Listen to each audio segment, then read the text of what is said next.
Doctors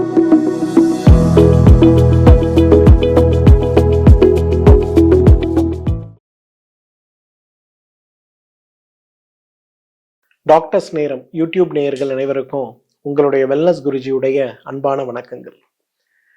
பொதுவாக இன்றைக்கு உடலுடைய ஆரோக்கியம்னு வரும்போது ஹார்மோன்களுடைய செயல்பாடுகள் அப்படிங்கிறது ரொம்ப முக்கியமானது. Thyroid, insulin, oestrogen, progesterone, testosterone மற்றும் கார்டிசோல், இந்த 6 ஹார்மோன்களும் ஒன்றாக சீராக ஒருங்கிணைந்து வேலை செய்தால் மட்டும்தான் நம்ம உடம்புல ஆரோக்கியத்தை நாம் தக்க வைத்துக் கொள்ள முடியும். நோயற்ற வாழ்க்கை, இளமையான வாழ்க்கையும் சாத்தியம்தான். ஆனா இன்றைக்கு இந்த ஹார்மோன்ல ஏதேனும் ஒரு ஹார்மோன் மாறுதல் அடைந்தால் கூட அது மற்ற ஹார்மோன்களுடைய செயல்பாடுகளை அதிகரிக்கவோ அல்லது குறைக்கவோ ஏதேனும் செய்யுமாயின் நம்ம உடம்புல நிறைய நோய்கள், தீர்க்க முடியாத நோய்கள், நிறைய வகைப்பாட்டியல்ல இல்லாத நோய்கள் கூட ஏற்பட்டு விடுவதை பார்க்கிறோம். முதல்ல தைராய்டு. இன்றைக்கு ஹைப்போ தைராய்டிசம்னு சொல்லக்கூடிய நோய் தான் இன்றைக்கு நம்ம எல்லாரையும் அச்சுறுத்தி கொண்டிருக்கக்கூடிய ஒரு நோயின்னு பார்க்குறோம். பொதுவா உப்பு, அயோடைஸ்டு சேர்த்த உப்பு அப்படிங்கிற ஒரு கலாச்சாரம் நம்ம ஊருக்கு வந்த பிறகு, வருவதற்கு முன்புன்னு பார்த்தோம்னா ஹஷிமோட்டோ தைராய்டைட்டிஸ்ன்னு சொல்லக்கூடிய அந்த தைராய்டு நோய் முகம் வீங்கி, உடல் வீங்கி, வயிறு பெரியதாகி, மார்பு தளர்ந்து போய் பெரியதாகி, கை கால் பகுதிகள், பிட்ட பகுதிகள், தொடைப்பகுதிகள் மட்டும் வீங்கக்கூடிய, பார்ப்பதற்கே மனித உடலை பலூன் வைத்து ஊதியது போல் இருக்கக்கூடிய ஒரு நோய்க்கு தான் ஹஷிமோட்டோ தைராய்டைட்டிஸ் பேர்.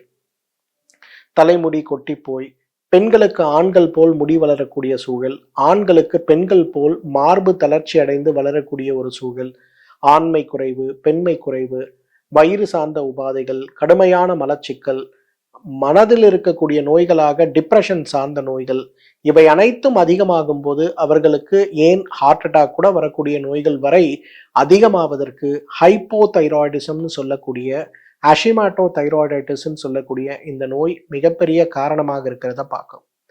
ஏன்னா நம்மில் நிறைய பேருக்கு இருக்கக்கூடிய ஒரு பெரிய சந்தேகம், தைராய்டு நோய் குணப்படுத்தக்கூடியதா இல்லையா. பொதுவா தைராய்டு 2 வகையான அமிலங்களை சுரக்கிறது. ஒன்று T3, மற்றொன்று T4.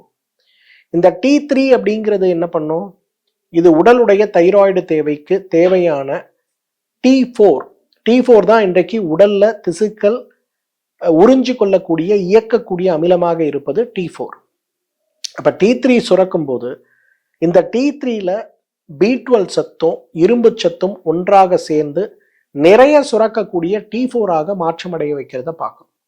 அப்ப T3 உடைய செயல் மாற்றம் T4ஐ பாதிக்கிறதையும், T4 மாற முடியாமல் T3ஆக இருக்கும்போது அது ஆன்டி டிபிஓன்னு சொல்லக்கூடிய தைராய்டு ரெசிஸ்டன்ஸை உருவாக்கக்கூடிய சிரமமாக மாறுவதையும் பார்க்கும்.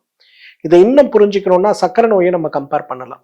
சர்க்கரை நோயில 2 வகை. ஒன்று இன்சுலின் சுரப்பே குறைவா இருக்கக்கூடிய ஒரு வகை, மற்றொரு வகை இன்சுலின் சுரக்கிறது, ஆனா இன்சுலின் ரெசிஸ்டன்ஸ் இருக்கிறதுனால உடலால அதை உறிந்து கொள்ள முடியாத சூழல் இருக்கிறத நம்ம பார்க்கிறோம். அதே போலதான் T3 T4க்கு இருக்கக்கூடிய வேறுபாடு. ஒன்று T3 குறைவாக சுரக்கிறது, அதனால் T4 இல்லாமல் இருப்பது ஒரு வகையான ஹைப்போதைராய்டாகவும், இன்னொன்று T3 நிறைய சுரக்குது, ஆனா B12 D3 சார்ந்த சத்துக்கள் இல்லாம இருக்கிறதுனால இந்த T3 T4ஆக மாற முடியாமல் நமக்கு ஏற்படுகின்ற தைராய்டு ரெசிஸ்டன்ஸுங்கிறது இன்னொரு வகையாகவும் இருக்கிறத பார்க்கணும். இன்னைக்கு ஏன் அப்புறம் மாடர்ன் மெடிசன்ல தைராய்டு நோய் குணப்படுத்த முடியாதுன்னு சொல்றாங்க? ஏன்னா இந்த T3 T4 பற்றிய ஆராய்ச்சிகளும் இன்னும் நிறைய வகையான ஆராய்ச்சி முடிவுகளும் இன்றைக்கு தைராய்டு நோயை குணப்படுத்தக்கூடிய வாய்ப்புகள் நிறைய இருக்கிறதுன்னு சொல்றத பார்க்கிறோம். ஆனா ஆயுர்வேத மருத்துவமும் தமிழ் மருத்துவமும் இன்றைக்கு D3 சத்துக்களும் B12 சத்துக்களும் அயன் சார்ந்த சத்துக்களும் இருக்கக்கூடிய உணவுகள் எவ்வாறு தைராய்டு நோயை குணப்படுத்துகிறதுன்னு சொல்லுவதை இன்றைக்கு ஆராய்ச்சிகள் உறுதி செய்கிறத பார்க்கிறோம்.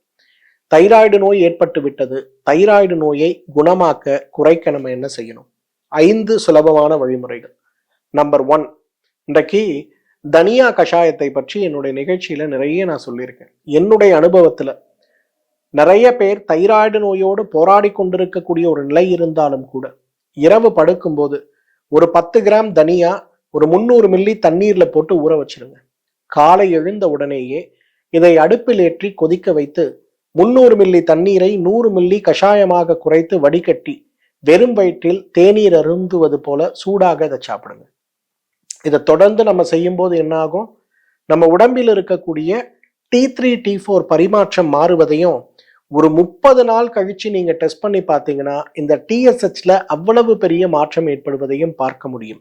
ஹைப்போதைராய்டிசம் சார்ந்த எந்த சப்ளிமெண்ட் தெரப்பில நீங்க இருந்தாலும் கூட, ஹஷிமோட்டோ தைராய்டிட்டிஸ் சார்ந்த எந்த வகையான மருந்துகளோட உதவியோடு நீங்க இருந்தாலும் கூட, இந்த தனியா கஷாயம் நோயுடைய வீரியத்தை குறைப்பதற்கும் நோயினால் ஏற்பட்ட பக்க விளைவை குறைப்பதற்கும் மிகப்பெரிய அளவில் உங்களுக்கு உதவி செய்வதை பார்க்கலாம். இரண்டாவது சிறந்த மருந்து எதுன்னு கேட்டீங்கன்னா முருங்கைக்கீரை தான்.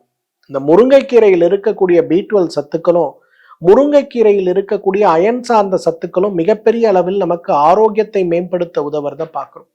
முருங்கைக்கீரை ஒரு சாதாரண மருந்துன்னு நினைக்கிறோம், சாதாரண உணவுன்னு நினைக்கிறோம்.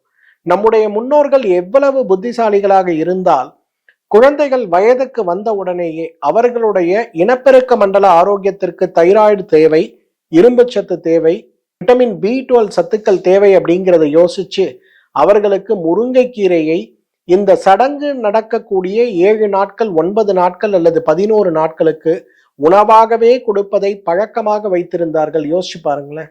அந்த அளவுக்கு தைராய்டு நோயை குறைக்கக்கூடிய சிறந்த உணவுகளில் ஒன்று எதுனா முருங்கைக்கீரை தான். என்னுடைய அனுபவத்துல மிகப்பெரிய அளவுல நான் உணர்ந்து கொண்ட ஒரு விஷயம் என்னன்னா, கீரைகள் அப்படிங்கிறதே ஒரு சத்து குண்டுகள் அப்படின்னு சொல்லுவேன். எனர்ஜி பாம்ஸ், நியூட்ரிஷனல் பாம்ஸ் நம்ம சொல்லுவோம். அந்த அளவுக்கு சிறப்பாக தைராய்டை குறைக்கக்கூடிய, செயல்பாடை சீரமைக்கக்கூடிய, தைராய்டு நோயினால் ஏற்படுகின்ற பலவீனங்களை மாற்றக்கூடிய சிறந்த உணவாக இருப்பது எதுன்னு பார்த்தீங்கன்னா நிச்சயமா முருங்கைக்கீரையை நம்ம சொல்லலாம். மூன்றாவது, இன்றைக்கு இரும்பு சத்துக்களுடைய குறைபாடு, B12 சத்துக்களுடைய குறைபாடு, D3 சத்துக்களுடைய குறைபாடு இன்றைக்கு இந்த தைராய்டு நோய்க்கு அடிப்படையாக இருக்கிறதுனால இந்த அடிப்படைகளை மாற்றி நம்மை ஆரோக்கியப்படுத்தக்கூடிய மற்றும் ஒரு சிறந்த விஷயம் என்னன்னு பார்த்தீங்கன்னா பீட்ரூட், இஞ்சி, மாதுளை சாறு. பொதுவாக ஒரு 50 கிராம் அளவுக்கு பீட்ரூட், 50 கிராம் அளவுக்கு மாதுளை, 10 கிராம் அளவுக்கு இஞ்சி எடுத்து ஒரு கிளாஸ் நல்ல கொதிக்கிற நீரை அதில் போட்டு நன்றாக மிக்சர்ல போட்டு அரைத்து வடிகட்டி எடுக்கக்கூடிய அந்த ஒரு கஷாயத்தை, அந்த ஒரு ஜூஸை, ஒரு பீட்ரூட் ஷார்ட்ஸ்ன்னு சொல்லக்கூடிய இந்த ஷார்ட்ஸை ஒரு நாளைக்கு ஒரு வேளை, காலையில தான் சாப்பிடணும், மதியானம் சாப்பிடணும், ராத்திரி சாப்பிடணும்னு அவசியம் இல்லை, தினசரி அல்லது வாரத்திற்கு 3 முறை எடுக்கக்கூடிய பழக்கம் மிகப்பெரிய அளவுல தைராய்டு சுரப்பியுடைய செயல் மாற்றத்தை கொண்டு வருவதையும், இந்த நோயினால் ஏற்பட்டிருக்கக்கூடிய உடல் எடை, உடல்ல நீர் கோப்பது, தலைமுடி கொட்டுவது, முகம் வீங்குவது, கண்ணுக்கு கீழே வீக்கமாக இருப்பது, தொண்டை பகுதியில் வீக்கம் ஏற்படுவது, மார்பகங்கள் தளர்ந்து போயிருப்பது, தொப்பை பெரியதாக இருப்பது, தொடைப்பகுதி வீங்குவது, மன அழுத்தம், தூக்கமின்மை சார்ந்த காரணிகள் வரை இந்த பீட்ரூட், மாதுளை, இஞ்சி ஷார்ட்ஸ் மிகப்பெரிய அளவுல மாற்றத்தை உருவாக்குவதை நம்ம பார்க்க முடியும். நான்காவது, இன்றைக்கு ரொம்ப முக்கியமானது, மிக சுலபமானது, மிக முக்கியமானது என்னன்னு பார்த்தீங்கன்னா கறிவேப்பிலை. இந்த கறிவேப்பிலையை விட சிறப்பாக தைராய்டு சுரப்பியினால் ஏற்பட்ட நோய்களையும் அந்த நோய்களால் ஏற்பட்ட உடல் எடையையும் குறைப்பதற்கு பெரிய மருந்துகள் ஏதேனும் எடுத்தும் பயனற்று இருக்கின்ற ஒரு நிலையில வெறும் கறிவேப்பிலை கஷாயம் போதும். 20 கறிவேப்பிலை இலை எடுத்துங்க, ஒரு 100 மில்லி தண்ணீர் எடுத்துங்க, நைட்டு ஒரு பாத்திரத்தை எடுத்து 100 மில்லி தண்ணீர்ல ஃப்ரெஷ்ஷா இருக்கக்கூடிய அந்த கருவேப்பிலையை போட்டு மூடி வச்சிருங்க. காலையில் இதை அடுப்புல ஏற்றி நன்றாக கொதிக்க வைத்து 50 மில்லியாக குறைத்து உள்ளுக்கு சாப்பிடுகின்ற பசுனை ஒரு தேக்கரண்டி எடுத்து இதுல போட்டு காலையில எம்டி ஸ்டொமக்ல சாப்பிடுங்க. 30 டேஸ் இதை ஃபாலோ பண்ணுங்க. 31st டே நீங்க உங்களோட தைராய்டு செக் பண்ணி பாருங்க, பெரிய மாற்றம் இருக்கிறத பார்க்கலாம். எல்லாருக்கும் மனசுல வர கேள்வி, சார் நீங்க தனியா கஷாயம் சாப்பிட சொல்றீங்க, முருங்கைக்கீரை சாப்பிட சொல்றீங்க, இந்த கஷாயம் சாப்பிட சொல்றீங்க, இது கூட பீட்ரூட் ஜூஸ் குடிக்க சொல்றீங்க, எதை நான் ஃபாலோ பண்றது? ஏதாவது ஒன்று ஃபாலோ பண்ணுங்க. எல்லாத்தையும் நான் ஃபாலோ பண்ணா என் உடம்பு நல்லா இருக்குமா? கஷ்டம்தான். ஆனா ஏதாவது ஒன்றை ஃபாலோ பண்ணுங்க, பெரிய மாற்றங்கள் ஏற்படுவதை பார்க்கலாம். 5வது, கடைசியாக இருந்தாலும் என்னுடைய அனுபவத்துல தைராய்டு நோயுடைய தீவிரத்தை குறைத்து ஆயிரக்கணக்கானோருக்கு அல்ல லட்சக்கணக்கானோருக்கு ஆரோக்கியத்தை மீட்டெடுத்த சிறந்த விஷயம் எது தெரியுமா? தைரக்ஸ் மாத்திரைகள்.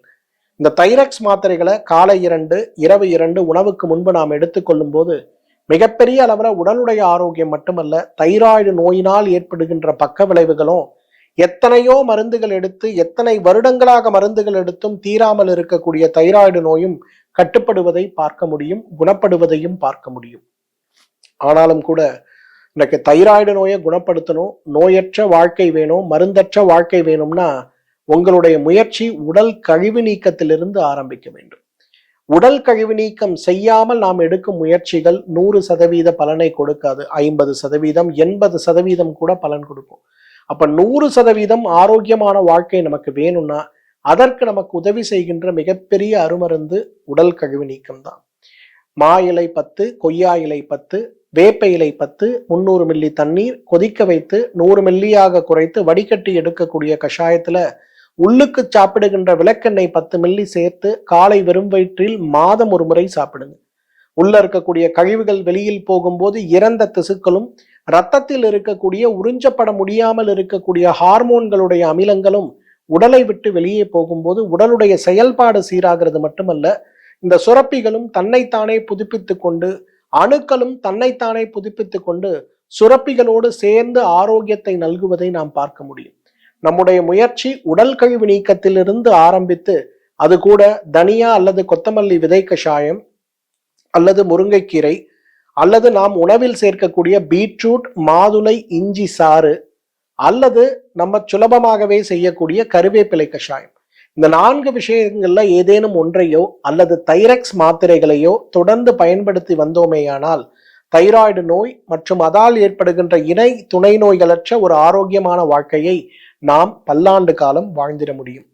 நம்முடைய நட்பு வட்டாரங்கள்ல யாராவது தைராய்டு நோயோட போராடிட்டு இருக்காங்க, தைராய்டு நோயினால உடல் எடை கூடி சிரமப்படுறாங்க, மன அழுத்தத்தோடு இருக்காங்க, அவங்க ஆண்களானாலும் சரி பெண்களானாலும் சரி, இந்த வீடியோவை அவங்க கூட ஷேர் பண்ண முடியுமான்னு பாருங்க. இந்த வீடியோ பார்த்து இதை பயன்படுத்தி உங்களுக்கு கிடைத்த நல்ல பயன்கள் என்னங்கிறத இந்த வீடியோவோட கமெண்ட் செக்ஷன்ல ஷேர் பண்ண முடியுமான்னு பாருங்க. சந்தேகம் இருந்தாலும் கூச்சப்படாமல் என்னிடம் கேளுங்க. நேரம் கிடைக்கும் போது இதற்காக பதில் சொல்ல நான் காத்து கொண்டிருக்கிறேன். மீண்டும் சந்திப்போம். நன்றி, வணக்கம்.